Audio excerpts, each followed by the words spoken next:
जब हम बात करते हैं खुली छूट देने की, तो पॉलिटिकली लीडर्स यानी पॉलिटिकल सेटअप से या सिस्टम से जब ये कहा जाता है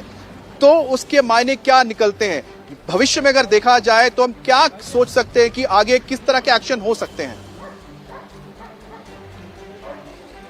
और देखिए, अभी इसका इस लिहाज से मतलब है, जैसे भारत के संदर्भ में देखें तो यहाँ पर डेमोक्रेसी है और सिविलियन गवर्नमेंट टॉप पे जो है वो सिविलियन गवर्नमेंट है, मिलिट्री रूल नहीं है। तो ऐसे कंडीशन में मिलिट्री तो अपने हिसाब से, अपनी तैयारी के हिसाब से अपने दुश्मनों को अपने नज़रिए से देखती है और उसी तरह के ट्रेंड लोग होते हैं, उसी तरीके से हैंडल करना चाहते हैं चीज़ों को। लेकिन जो सिविलियन गवर्नमेंट होती है वो बहुत सारे फैक्टर्स का विचार करती है। वो बहुत सारे फैक्टर्स में एक फैक्टर ये भी होता है कि अगर आप कोई दूसरे देश के साथ किसी मामले में उलझ रहे हैं तो वहाँ पर फिर अंतर्राष्ट्रीय परिस्थितियाँ कैसी हैं, जो ग्लोबल सिनेरियो है उसमें से जो मजबूत देश हैं वो आपके साथ कितने खड़े हैं, अंतर्राष्ट्रीय बिरादरी आपकी बात को कितना ज़्यादा समझ रही है, इन सारे पहलुओं पर विचार करना होता है। तो ऐसे में अगर सिविल गवर्नमेंट के प्रमुख के द्वारा फौज को ये कहा जा रहा है कि खुली छूट है, इसका मतलब इन सारे पहलुओं पर विचार करने के बाद इस खुली छूट का निर्देश दिया गया है। और वो समझा जा सकता है कि एकदम से ये एक हाई पॉइंट है कि कोई डिप्लोमेटिक प्रेशर नहीं, दुनिया आपके साथ खड़ी है आतंकवाद के मसले पे, आतंकवादियों को नाबूद करना इस मसले पे,